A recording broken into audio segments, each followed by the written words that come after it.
Hello everyone. In this video, I would cover the current affairs from November 15 to November 25. So let's begin. So Australia won the ICC Cricket World Cup 2023 by 6 wickets. ICC Cricket World Cup 2023, Australia has lifted the World Cup trophy by defeating India with a convincing 6 wicket margin. And Australia reached the target in 42.5 overs with 6 wickets in hand. And Travis Head and Marnus Labuschagne, they demonstrated a game-changing partnership to take Australia to victory. And this is the sixth World Cup title won by Australia. So Australia in the past has won in 1987, 1999, 2003, 2007, 2015, and 2023. And lastly, Australia's Travis Head, he was declared the player of the match, while India's Virat Kohli was declared the player of the tournament. Next, students, Sahara Group founder Subrata Roy passes away at 75 after prolonged illness. So, Sahara Group's founder and chairman, Subrata Roy, he breathed his last at the age of 75 in a Mumbai hospital. And this was after a prolonged battle with illness. And this was what was stated in the official company announcement. And if you look at his early life, so he was born in Bihar's area in 1948, and his entrepreneurial journey began in 1978 when he started Sahara India Parivar with a mere capital of rupees 2000. And the company's evolution over the years positioned it as a leader in entrepreneurship, and um, it was, however, briefly Sahara Group. Um, so initially, it was very reputed, in between, it was also caught in a chit fund controversy, chit fund scam. And Subrata Roy, he succumbed to a cardiorespiratory arrest resulting from complications due to hypertension and diabetes.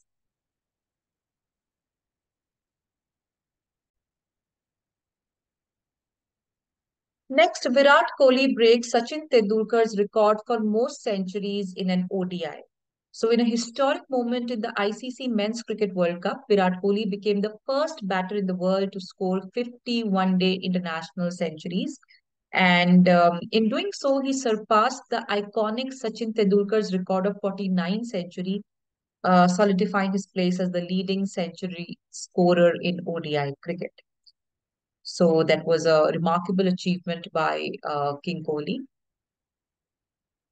Next, Suresh Wadkar named for Maharashtra's Lata Mangeskar Award 2023.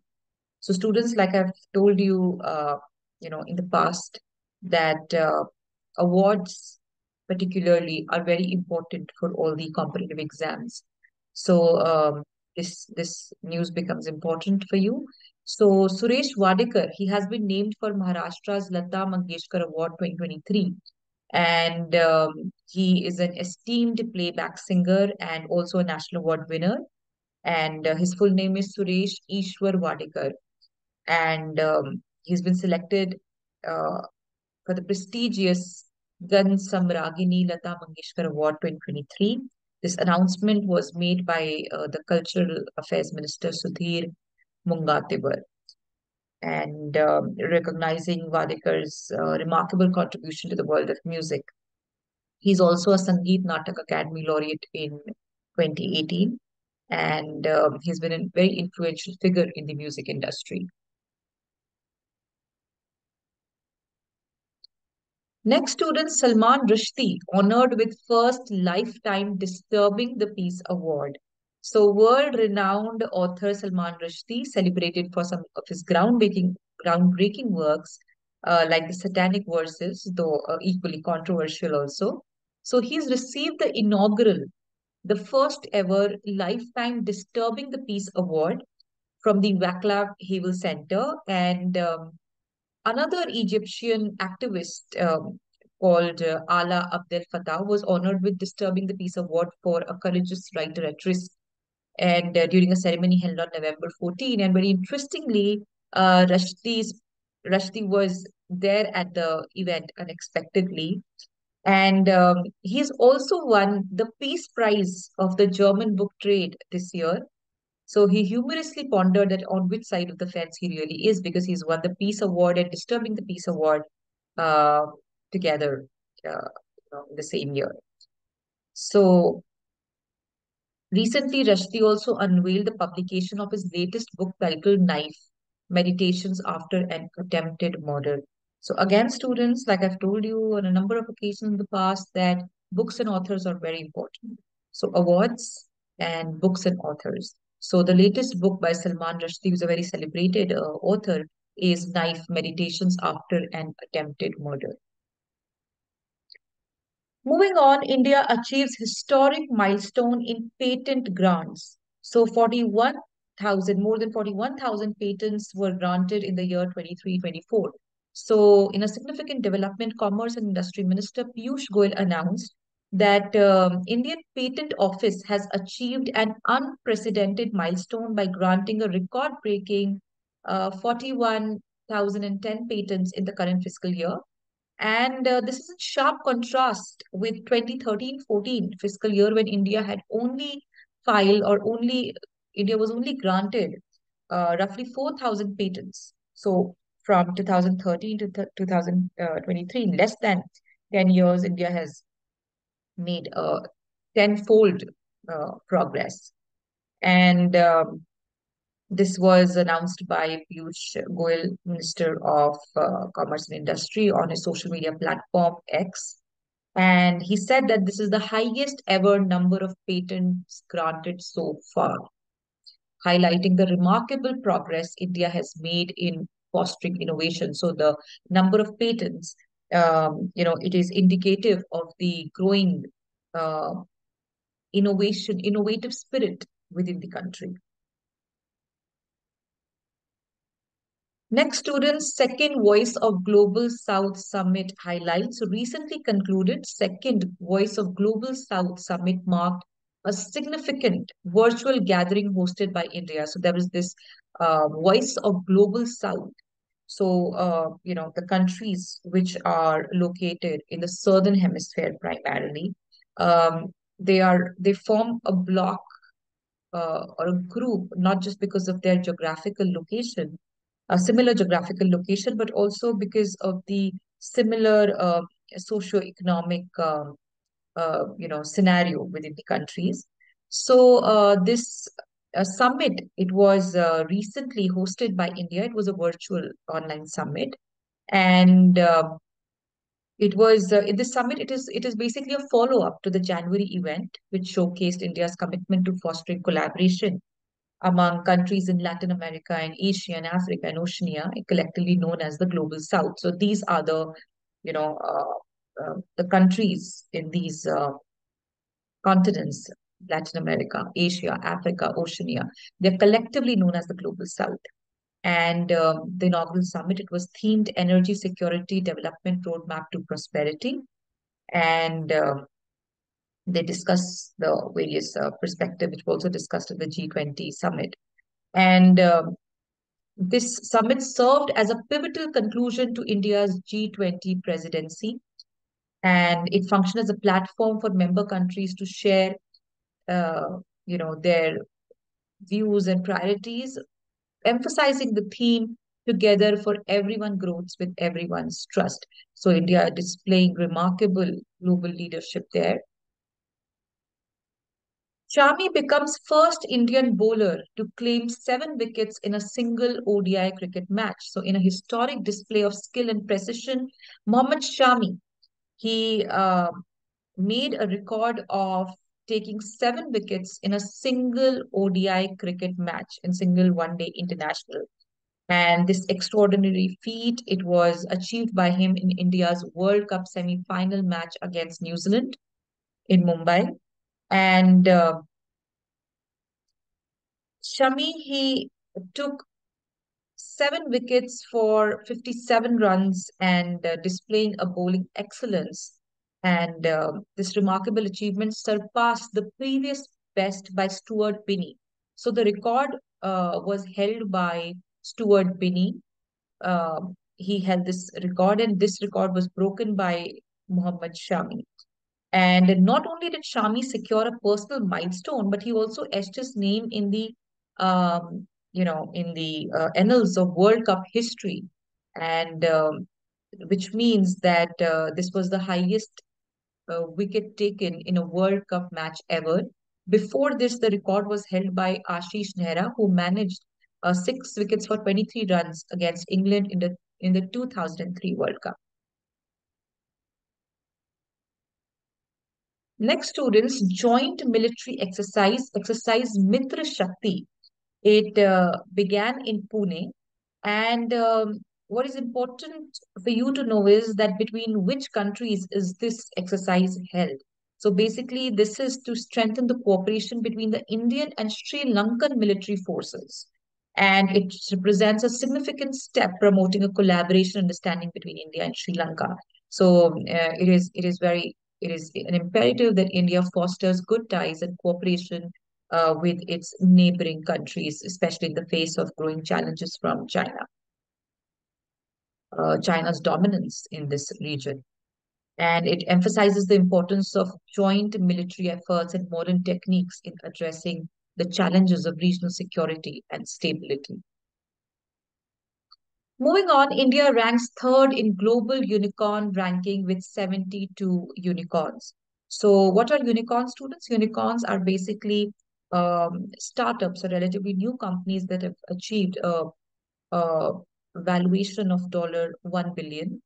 And India has secured the third position globally with an impressive count of 72 unicorn companies. And the cumulative valuation of these unicorns stand at a staggering $195.75 billion, which is huge. And it is showing, the progress that India is making in terms of, the startup ecosystem, and thus contributing 5% to global unicorn valuation. And thus, India plays a very important role in the global unicorn landscape, contributing a substantial 5% of the total valuation. So Byju's is one of the leading unicorns. That's the first Indian company to make a mark on the global stage, securing the 36th position with a noteworthy valuation of $11.50 billion. And now this brings India on par with UK. So we have countries like US and China which are far ahead of us, even though India is third in the ranking, but it is way behind India. It is way behind US and China, which are the first and the second country respectively in terms of unicorn. But India is making quick progress there. Next, students, Kotak Mahindra Bank appoints Ashok Vaswani as MD and CEO. So, in a significant announcement, the board of directors of Kotak Mahindra Bank announced that Ashok Vaswani would be the new managing director and CEO. And he is Ashok Vaswani is a seasoned professional with a very luminous career. So at 62, Ashok Vaswani brings with him an impressive track record spanning over 3.5 decades. And he started his career with Citigroup, and he laid the foundation, where he laid the foundation for his expertise. And he's also contributed significantly during his tenure at the Barclays. So he's a very seasoned banker. And again, this is an important, fact, because any leadership, this is a question related to business awareness, and there are regular questions on leadership changes, and this is one of them. So please keep this in mind. Next, students, Virat Kohli's wax statue to be installed in Jaipur's Wax Museum. So, in a decision resonating with the euphoria of India's semi-final victory in the Cricket World Cup, and Virat Kohli's extraordinary feat of completing 50 centuries in one-day cricket, a wax statue of his would be installed in the Jaipur Wax Museum, immortalizing the star cricketer, and he would join the distinguished ensemble of the Wax Museum within Jaipur's Nahargarh Fort. Moving on, government appoints Vineet Tandon as MD of SBI, State Bank of India, for 2 years. So the government of India has made a significant announcement appointing Vinay M. Tandon as the managing director of the State Bank of India until November 30, 2025. So SBI, one of the biggest banks of India, leading banks of the country. There's a leadership change. Vinay Tandon is going to be the new managing director of SBI, and he's been appointed for the next 2 years. And this appointment fills the vacancy left in June after the appointment of Swaminathan Janakiraman as Deputy Governor of the Reserve Bank. So Vineet Tandon would fill his position. And this decision comes after the Financial Services Institutions Bureau recommended Tandon for the position. And he currently serves as before this, he's been serving as the Deputy Managing Director of the State Bank of India. So he'd now be promoted to the Managing Director post. And the final decision was taken by the Appointments Committee of the Cabinet. So basically, we have this institution called Financial Service Institutions Bureau that makes recommendations related to appointments to the government that further approves it through the Appointments Committee, the Cabinet. Moving on, Nicaragua's Chenis Palacios crowned as 72nd Miss Universe 2023. So Chenis Palacios, a 23-year-old TV host and model, she achieved a significant milestone by being crowned Miss Universe 2023. This was the 72nd Miss Universe event, which was held in El Salvador. And she's 23 years old. She hails from Nicaragua and clinched the coveted title of Miss Universe 2023. Unfortunately, Miss India could not make it to the top 10 this year. And Thailand's Antonia Porcelet was the first runner-up, while Australia's Moriah Wilson was crowned the second runner-up.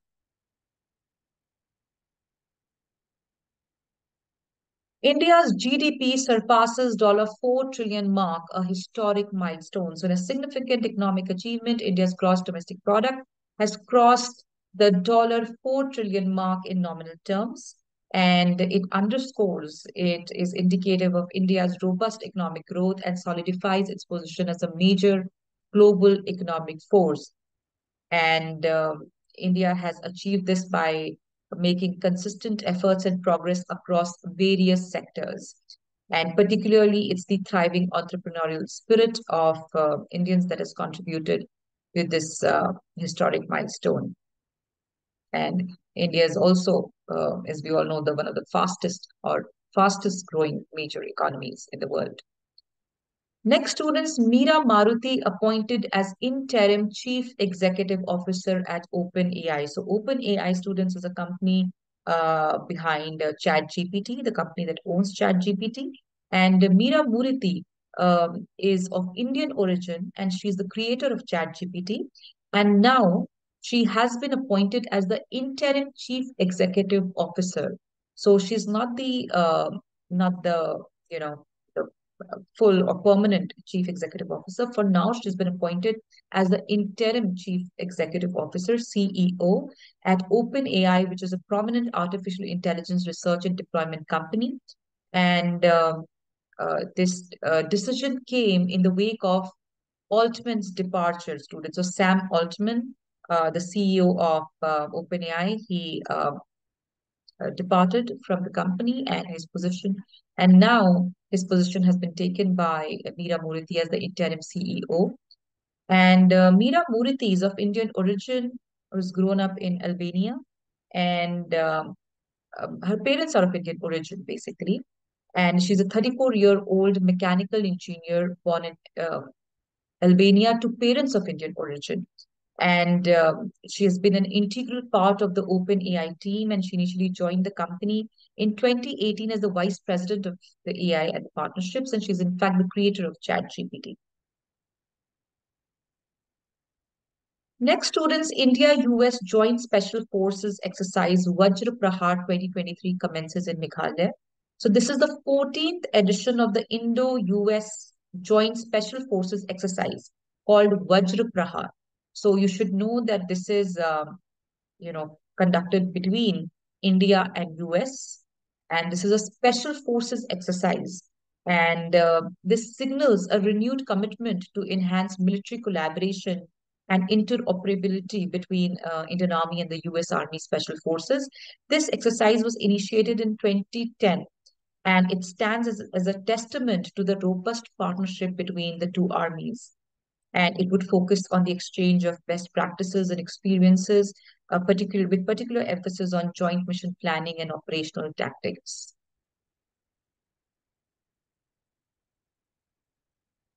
Next, students, Modi skips BRICS plus meet on Israel and Hamas. So, Prime Minister Modi is skipped the BRICS plus meet on Israel and Hamas, and India did not participate in the virtual joint meeting on the that took a stock on the Middle East situation in Gaza. So basically, there was this virtual meeting by the BRICS leaders. BRICS is a group of five countries: Brazil, Russia, India, China, and South Africa. And this was a BRICS plus where you had some additional members as well who recently joined the BRICS.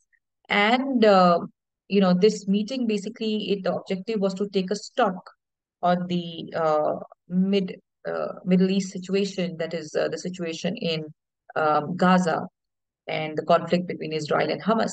And this meeting was attended by leaders, some of the biggest leaders of the world, like Putin and Xi Jinping. However, Prime Minister Modi did not attend this meeting. India was represented by External Affairs Minister S. Jaishankar, emphasizing India's stance on terrorism.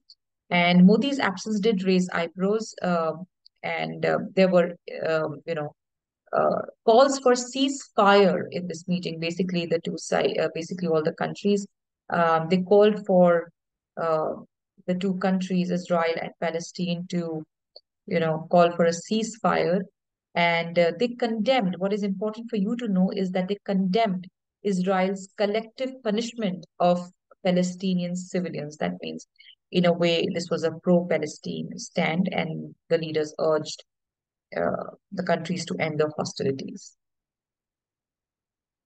Pankaj Advani goes on to win yet another World Billiards Championship for the record 26th time. So India's QS Pankaj Advani has secured his 26th IBSI World Billiard Championship title, defeating compatriot Saurav Kothari. So yeah, he was competing with another Indian, Saurav Kothari, in the final, and he defeated him to clinch his 26th World Billiards Championship title. And the match showcased Advani's resilience and skill, and he had won. If you talk about his legacy, he won his first world title in 2003, and since then he has won this game several times.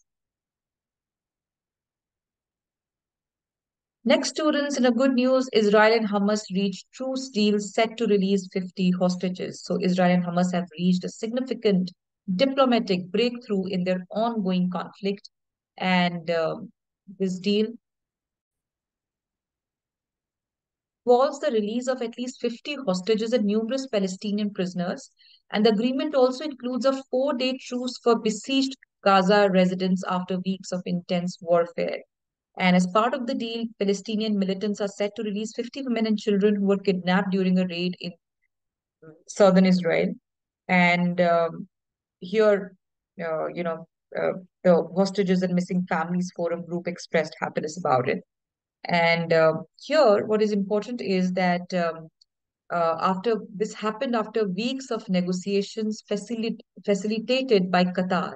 So Qatar mediated the negotiations, and Israeli Prime Minister's cabinet, Benjamin Netanyahu's cabinet, approved the truce accord following an almost all-night meeting, and he acknowledged the difficulty of the decision but deemed it the right one.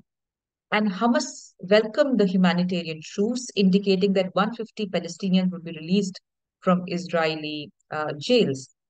And US was also involved in the negotiations, and it involved various parties like US Central Intelligence Agency, Mossad, Egyptian intelligence, Leaders in Doha, Cairo, Washington, Gaza, and Israel. And US President Joe Biden expressed satisfaction, highlighting, you know, that this was the deal was confirmed and the reunion of brave souls. Lastly, students,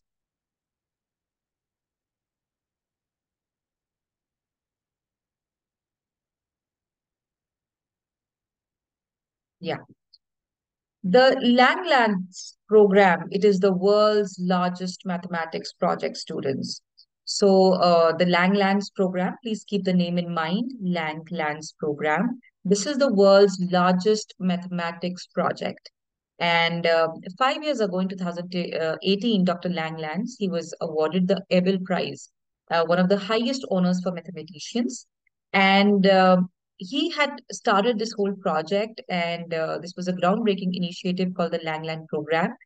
And this is a very complex mathematics program, and it looks to basically draw connections between two very unrelated or disparate realms of mathematics, namely numbers theory and harmonic analysis. And this is a very complicated theoretical abstraction, which can be difficult even for specialist mathematicians to grasp. So basically, this has been it is now established that the Langlands program is the world's largest mathematics project. So that's all for this video, students. I will see you again next week with another video on current affairs.